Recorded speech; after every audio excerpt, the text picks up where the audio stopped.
चरित्र अगर पवित्र हो तो क्यों है ये दशा तेरी, ये पापियों को हक नहीं कि लें वो परीक्षा तेरी। तू खुद की खोज में निकल, तू किस लिए हताश है, तू चल तेरे वजूद की समय को भी तलाश है। नमस्कार, टिंज भारत देख रहे हैं आप और मैं हूं आपके साथ शिवा भारद्वाज। पहले ही हम आपको बता चुके हैं कि बहुचर्चित गुड़िया रेप और हत्याकांड मामले में नीलू उर्फ चिरानी को दोषी अदालत करार कर चुकी है।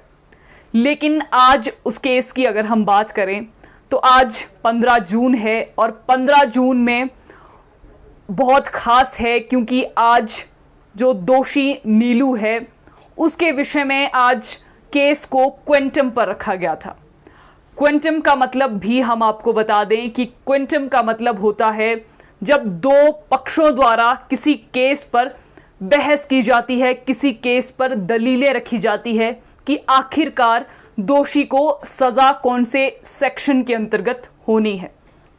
फिलहाल हम आपको तस्वीरें सत्र न्यायालय चक्कर से दिखा रहे हैं जहां पर इस केस पर आज चर्चा हुई कि दोषी नीलू को क्या सजा देनी चाहिए।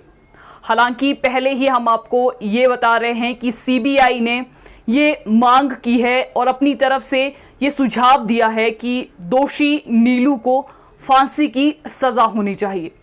लेकिन ये जो घटना थी ये सर्कमस्टांशियल थी। के वकील भी इस विषय में क्या राय रखते हैं वो भी हम आपको बताएंगे। लेकिन सबसे पहले तस्वीरें हम आपको चक्कर सत्र न्यायालय की दिखा रहे हैं।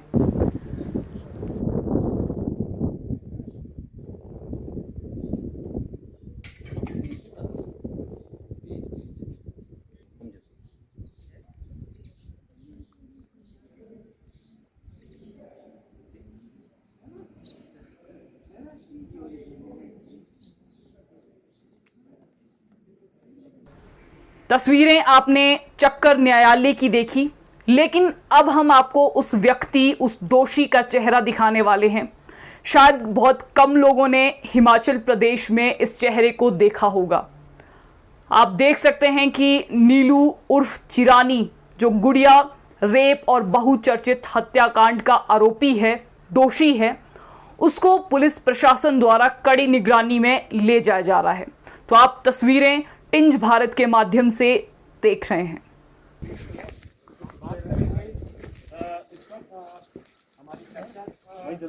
जानकारी हम देना चाहते हैं।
तस्वीरें आपने देखी कि नीलू वही व्यक्ति है जिसको अदालत अब दोषी करार दे चुकी है। हालांकि अब 18 जून को इस पर फैसला होगा कि दोषी नीलू को क्या सजा अदालत द्वारा अब दी जाएगी।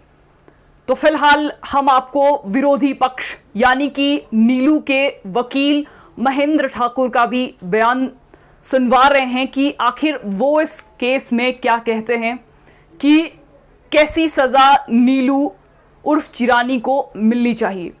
हालांकि तथ्य भी उन्होंने पेश किए हैं। आप सुनिए क्या कहते हैं नीलू के वकील महेंद्र ठाकुर। पहले भी आप लोगों को बताया था कि आज क्वांटम पे केस रखा था। क्वांटम का मतलब यही होता है कि सज़ा कितनी होनी है और कौन से सेक्शन में होनी है। तो दोनों तरफ से इसमें आर्गूमेंट आज बहस करी है। सीबीआई के एडवोकेट ने ऑनलाइन जो है वर्चुअल हियरिंग की है, हमने यहाँ पे फिजिकल जो है हियरिंग की है। CBI वालों का यही कहना था कि इसमें डेथ पेनल्टी होनी चाहिए थी। इसमें ऐसे होता है कि डेथ पेनल्टी वो मांग रहे हैं तो उनको अपने ग्राउंड्स बताने पड़ते हैं, कोई सर्कमस्टांसेस बताने पड़ते हैं कि क्यों डेथ पेनल्टी होनी है। तो उसी तरह हमें भी जो है अपने डिफेंस में मौका मिला है कि हमने आर्गूमेंट किए कि ये डेथ पेनल्टी वाला केस नहीं है, इसमें जो है लाइफ इम्प्रिजनमेंट या इम्प्रिजनमेंट होनी चाहिए। तो दोनों तरफ से आर्गूमेंट हुई है। इसमें लीगल बात ये होती है कि एक ऐसे सर्कमस्टांसेस होते हैं जो प्रोसिक्यूशन ने प्रूव करने होते हैं कि कोई aggravating circumstances which compel the court to give the capital punishment. And as far as we is concerned, we have given the argument toward the mitigating circumstances, why the lesser punishment is given to the accused, to the convict. So इसमें जो argument उनकी तरफ से हुई है, CBI की तरफ से, उनकी तरफ से 2-3 पॉइंट ज़्यादा ये थे कि एक तो इसको पहले सज़ा हुई है, तो इसलिए ये जो है हैबिचुअल ऑफेंडर है, इसको जो है कैपिटल पनिशमेंट होनी चाहिए।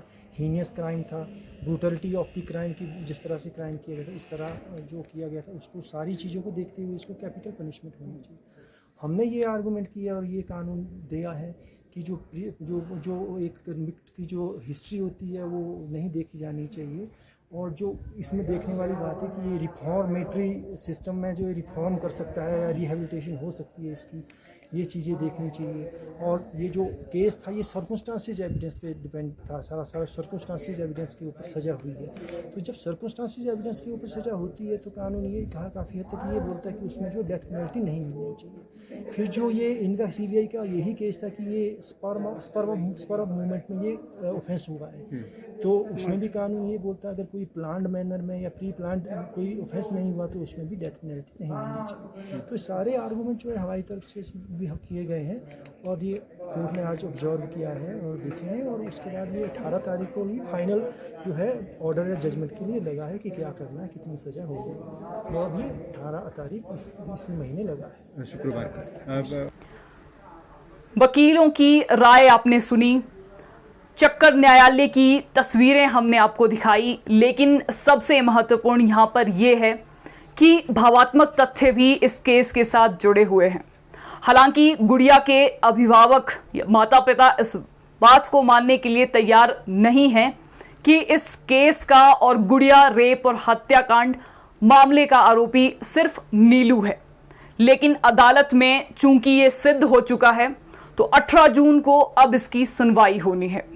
आप अब 18 जून का इंतजार कीजिए और ये देखिए कि क्या दिल्ली निर्भया की तर्ज पर हिमाचल प्रदेश में भी नीलू को फांसी की सजा सुनवाई जाती है या फिर नहीं, ये बहुत बड़ा सवाल रहेगा।